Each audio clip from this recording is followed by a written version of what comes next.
Hey everybody, Sam here. Here's part 2 of my tabletop for my train.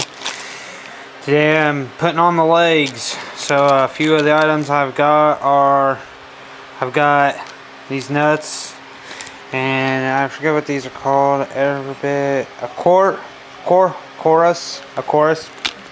Basically these go in so I can put the bolts in, because the idea is to make this movable, so like if I ever move or something I can take the legs off. And some bolts. I measured the boards and they don't come out to 2 inches, but I'll have plenty of space. These are 2.5 inches, so I'm going to have plenty of space to put the bolts on. Be safe, the legs will stay on. These courses, I'm going to put 2 in each leg and put them at an angle so that each of them can sort of hold up in a different angle. I'll show you when I get there. Like I said, this is kind of a go along project. I also got 4 more boards, and if all works out in this part, I may have just spent about 50 bucks on this table, so half the price so far what I'm looking at from what I've spent for this project so far. So hope you all have a nice day, and sorry my camera keeps blurring out over here. So yeah, have a nice day and let's continue. Well, everybody, here it is. Here is my table. Got all the legs right here. Boom. I'm gonna definitely have to say that it's not done all the way. Like I said, I'm kind of freehanding this table. It stands 4 foot. Like, these boards are 4 foot tall. This gives me plenty area. I can reach, work with it. But yeah, here it is. It's fastened.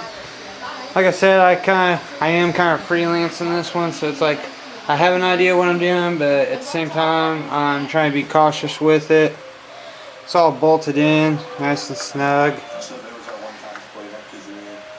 But yeah, one of the problems I'm having right now is it's a little flimsy. Needs some support. Probably some cross beams to go across. Probably work the best.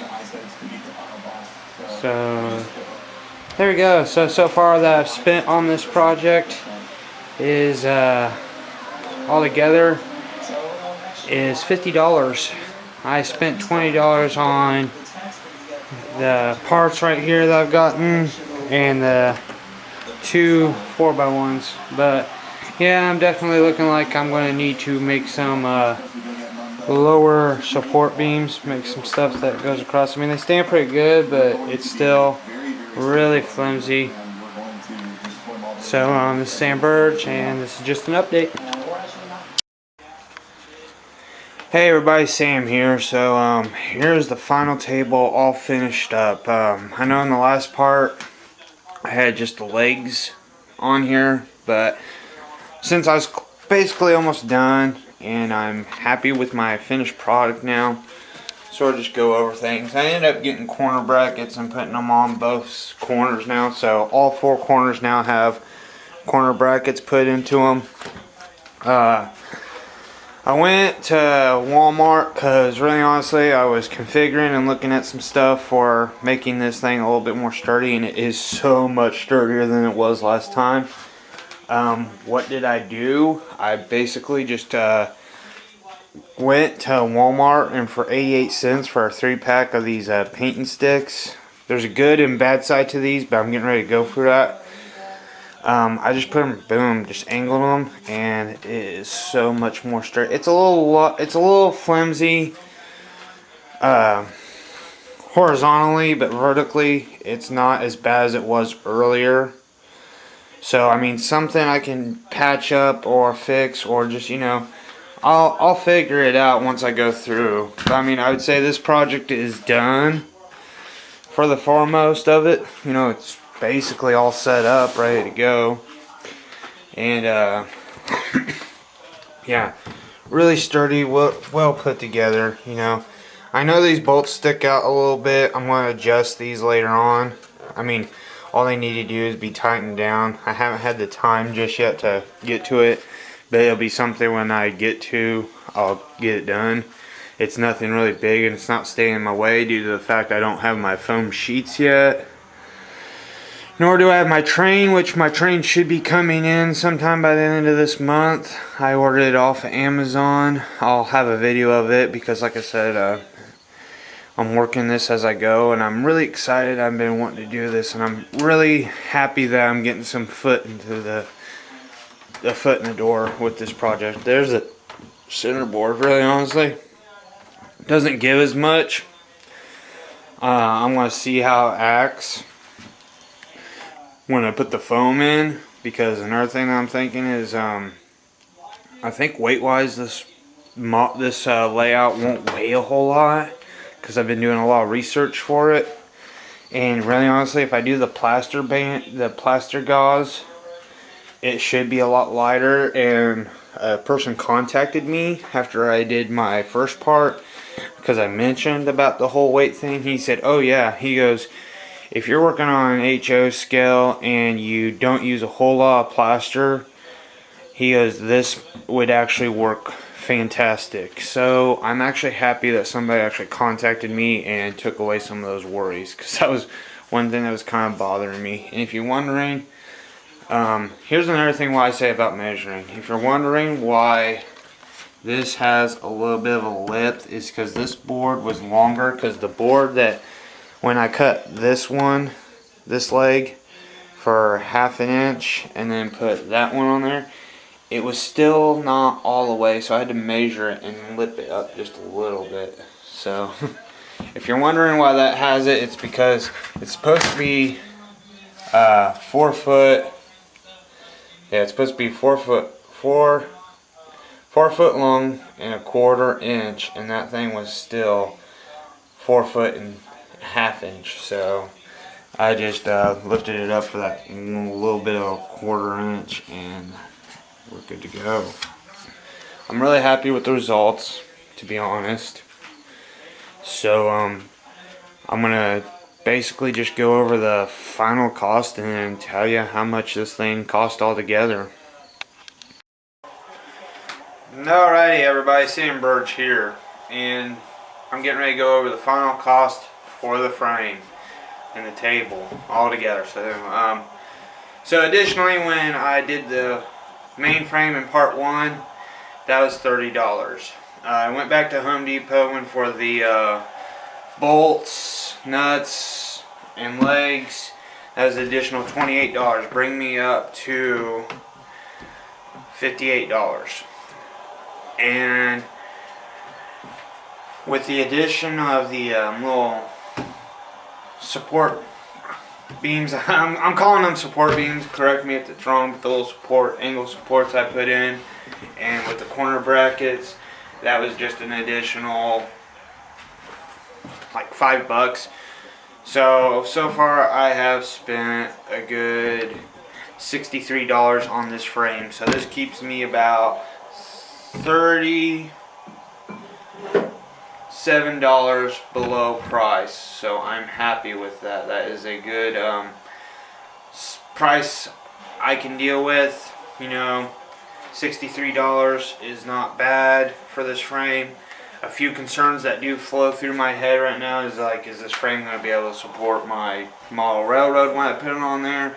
I do believe so, yes, because the way I got set up, because I do have this thing, it's going to be butted up against the wall right here. If you look, I'm going to have it butted up against the wall, so it's going to have that kind of support. Inside wise, I mean, really honestly, I don't feel like my model railroad's going to weigh that much. And if like I said, I'm not planning on doing a ton of plastering. Like I said, I'm not going to do, there's a few things that I'm not going to do for my model railroad that's going to require a lot of plastering. So it's something I'm not too worried about weight wise, because I have an idea what mine's going to look like. But I also, before I do that, because I'm freehanding all this, I gotta see how big my model train is. I've never messed with an HO. I know what an HO looks like, but I'm just saying, when you're like looking through a package and sort of just looking at the product, it don't give you that great of a scale. But I feel like an 8x4 is a pretty decent amount of room for an HO scale. That's what I'm working with. And I mean, this would be hell of a good one for an N scale. Like, I know that you could do so much with an N scale if you had this much room. My thing is how's it gonna look with an HO scale? So that is the reason why I wanted the table to cost less, because I knew I was going to be putting more money into my model train set. The train set itself, I think I've spent like $90 on, because I got it on sale on Amazon Prime and there's only one left. And the locomotive is one I like. I was kind of going for the old school style. You'll see the train in one of my videos, but you'll see which one I was really wanting to go for. I don't really care for the freight trains or the express train look. Just don't say train to me. It just says, I don't know.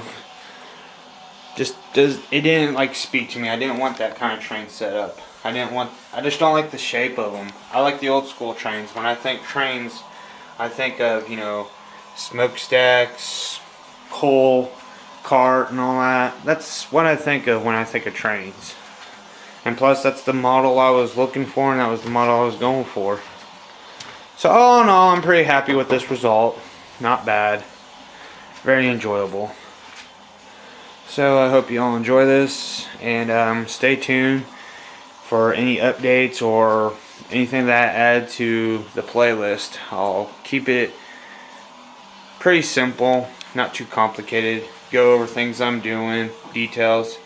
I'm not doing tutorials for anything that I'm doing with this. If you want to learn, I'll probably put a suggestion video, because I don't know what I'm doing as far as like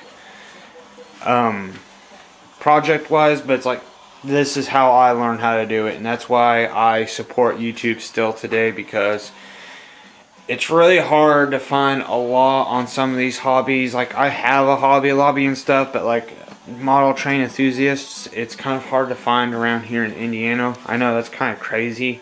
I've been looking, but it's like, it's been a little bit difficult for me. So YouTube's been my biggest thank you, because there's tons of videos, tons of ways, and like, I'm gonna do this. I want to do this project the fun way, but I want to do it my way, and that's going to be more creative. I want to work on scenery. I'm not going to do a whole lot of buying model stuff. Like, I'm not going to sit there and buy 5 trees for 40 bucks because they look nice, when I have trees and sticks and know how to do this kind of things. So anyways, Sam Bird signing off, and have a nice day. And don't forget to like, comment, and subscribe.